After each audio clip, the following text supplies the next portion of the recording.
Let's talk about franchise leadership and leaders specifically. So you deal with so many franchisors, you're out there meeting these people all the time, but not just the data that FBR collects, but you're out there meeting these people frequently. So I'm curious, what sort of common traits do you see in some of those successful franchise leaders that you know? Ooh, this is such a good question because leadership is so important. And I think it means different things to different people. I mean, I'm very deeply inspired by leaders who push boundaries. And I aim to kind of follow in their footsteps. But I think the most successful leaders in franchising, they do share a few key traits.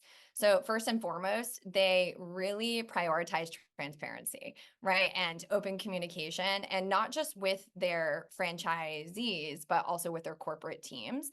And so they really push the needle on that and making sure that everyone is on the same page, or at least giving them communication platforms to voice concerns. But they actively listen to that feedback and take suggestions. It doesn't mean we have to implement everything, right? Burn everything down and start from scratch. But I think what's important is that they're willing to hear people out that are on the front lines, right?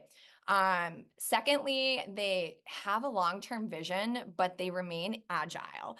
And that is where I love the balancing act of, obviously we have a long-term plan, but what are we doing now to adapt to change and innovate? And with both of those things, though, you still have to stay true to your core values, right? So it's kind of that balancing act of, well, this is what we're doing. Obviously, we want to move forward, and these are our core values. So, and I'm going to say this lastly because I'm a big person on relationships, but these leaders really do deeply value relationships, whether it is their franchisees, employees, and customers.